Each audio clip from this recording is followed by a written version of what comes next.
We are at my parents' house at basketball court that my parents had done for me and my brother.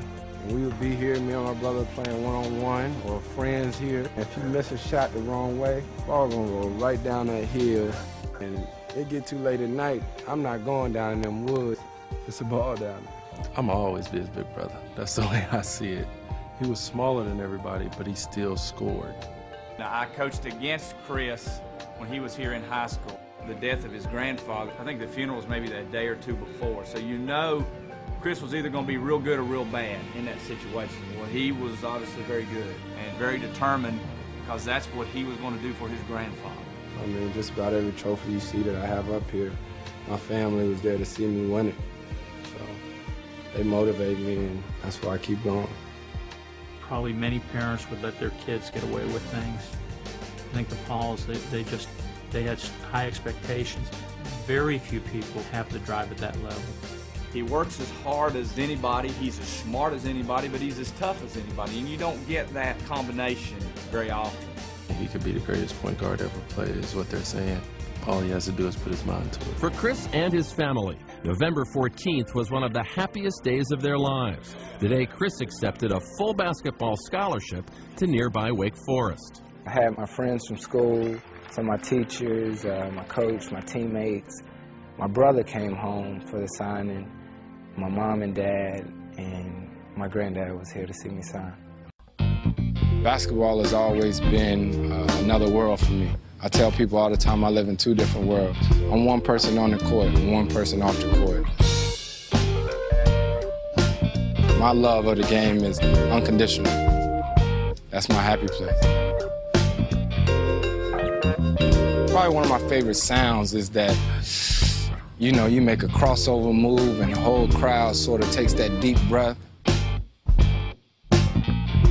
Don't put too much pressure on yourself. Just go out, be a kid, have fun, and if that's what you love to do, enjoy it. With the 4th pick in the 2004 NBA Draft, the New Orleans Hornets select Chris Paul from Wake Forest University.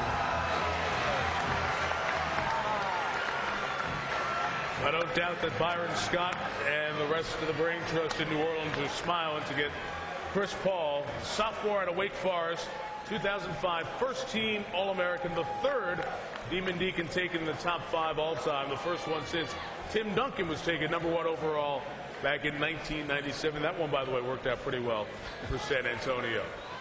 In that suit featuring black and gold, the Wake Forest colors. When you're going to a team that needs so much help, how does that change what is expected of you?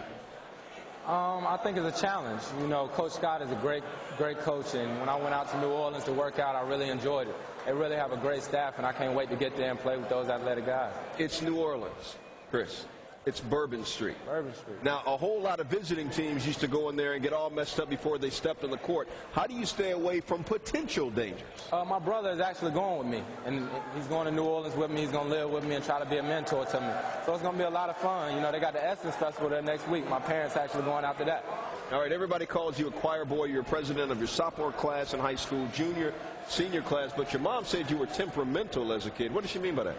I think I just always had an edge to me. I hate to lose, no matter what it is. So I've always just had an edge, and you know, if you step on my toes, I'm gonna tell you about it. One thing about dribbling this basketball, it don't matter how tall you are. If you're 6'10" and you can dribble the ball like a guy that's 5'9", that's to your advantage. When I step out on the court, I don't think anybody should be able to take the ball away from me. Right? And you know why? Anybody know why? Confidence. Confidence. But you know where confidence comes from? Practice. Practice. This thing, I used to dribble this ball all day, every day. So now, when I step out on the court, Ron, Melo, D-Wade, they know not to come trying to take the ball from me, because that's what I pride myself in. You know what I mean? You know, you take pride in some things. Mine is ball handling. So I feel like as long as you can handle the ball, nobody can ever stop you from getting to where you want to get on the court. Let's see what magic he can work. Paul, fall away. Got him!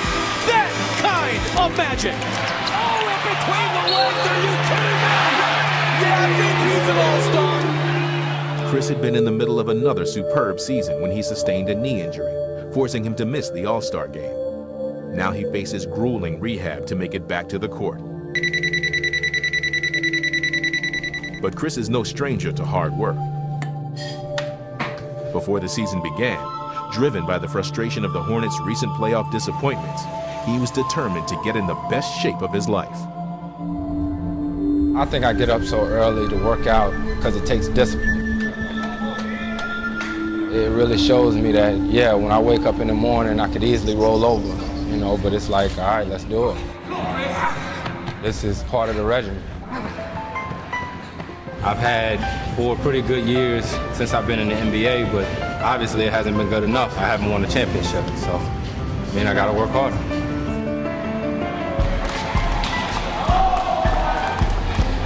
You know, as bad as it hurts, as bad as it burns right now, it can all pay off in the end. And something I always think about too is that I'm truly blessed to get up every morning and to do what I love. If this is the hardest thing that I'm having to endure in my day, then I'm living a pretty good life. All of our efforts are working to get him to that next level. 1, get up, 2, 3. Most people say, hey, I'm at the next level, I'm in the NBA. That's just one step.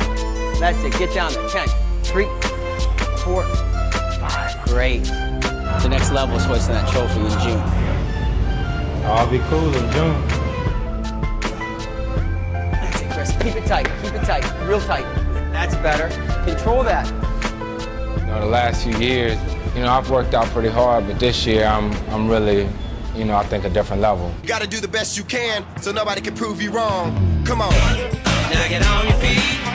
Slide, up, slide, up. I think the most important part of this whole process is socializing you to the importance of efficient work. You become sort of adjusted to the idea that if I'm not doing it right, I'm not doing it. Good. Every time we lose, I'm always asking myself, what more could I have done? That's why I'm trying to lay it all. He will be the best point guard ever to play this game because he sees the game that way and he's so mature. You know, it's all about right now. You're not promised tomorrow, so this is my 5th season, and I'm going to treat it like my last, and that's the only way to do it. Paul, one of the best in the business, of course, distributing the basketball. A jaw-dropping move by CP3. Oh, what a basketball move by Chris Paul. What a finish. Now you see it, now you don't. Paul buries the jumper. There's a broken ankle in the building, ladies and gentlemen. Superstar point guard Chris Paul heading to the Los Angeles Clippers. What's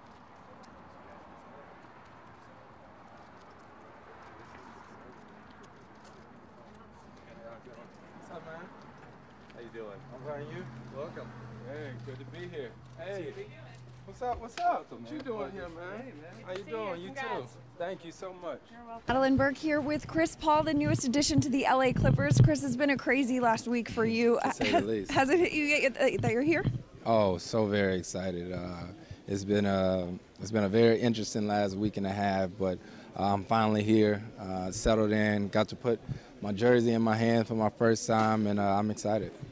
Now, coming to an organization, seeing all of this, seeing how much you already mean to this organization, what does that mean to you? It's overwhelming. It's a very humbling experience, but like I told Neil and them guys, this is way too much for me. You know, I just want to go out and play basketball, but I'm excited, and I'm happy that the city's excited, and hopefully we can get into camp and give the city something to be excited about.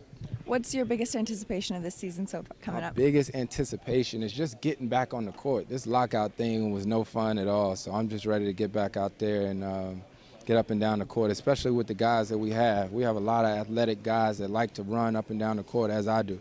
All right, well, we look forward to it as well. No problem. Thank you. All right, thanks, Chris. With Chris Paul, I'm Madeline Burke for LAC TV. Way too much attention, by the way, and this is not my day. This is the Clippers' day, but I think for me personally, first of all, this is a humbling experience, and I'm so grateful and thankful to be here, but there's no way that I can talk about you know, the future and what the future holds without paying homage to the city of New Orleans and its fans and the employees and my friends and family in that community who have made me who I am for the past 6 years. anyone who knows me knows I'm a very emotional person. So this has definitely been an unbelievable time for me and my family, because New Orleans took me in from day one as one of their own, and I will continue to do as much work there as possible within the communities. I have an after-school program there, and my kids in the after-school, it's called the CP3 After-School Zone there, and if y'all are watching this, I love you kids and I miss you guys, but I just want you you guys in New Orleans to know that you know, you'll always genuinely and seriously have a very special place in my heart. The game of basketball means everything to me. Here comes Paul. Watson is back. Griffin behind him. Go to the hole and score. What a move by Chris Paul. This game has taken me places that I would never have imagined that I could go. Allen, the defensive ace on Paul. Paul with the crossover dribble with the looping shot. Hits a big one. And this game is special because it's not only taught me how to be a better player and a better defender, a better shooter, but it's definitely taught me about being a person. You're talking about Mr. Fourth Quarter, because he just does it when you absolutely have to have him in the fourth quarter. When everybody's ready to settle and to give up and think the game is over, it takes heart and courage to push through. That just goes to show the heart and will of a Chris Paul and a true leader. Wanting to be out there down 21. A lot of guys might just mail it in at that point. Don't think you're going to come back, certainly in a playoff game. But he brought him back. Playoffs, a must, exciting. No time like it. It's where history is made. What a fake by Paul. Oh, Chris Paul with a great fake. Losing a big game is emotionally draining because you've put everything into winning that game. And Memphis pulls off the road win. What a victory for the Grizzlies. For the rest of the night, the next day, unless you have another game, it's going to be on your mind. There'll be a Game 7 in Memphis on Sunday afternoon. Winning a big game is very intense because it's such a great, jubilant feeling. And Paul will dribble it out. The Los Angeles Clippers are in the second round of the NBA playoffs as they win Game 7 on the road. All in on three. 1, 2, 3. All in. Hey, stay hot, stay hot, stay hot. This is a once-in-a-lifetime chance. Oh, yeah. And I felt like any way that I could represent my country, and I would do it. Yep, come get it. To say that I represented millions of Americans, something nobody can ever take away from me.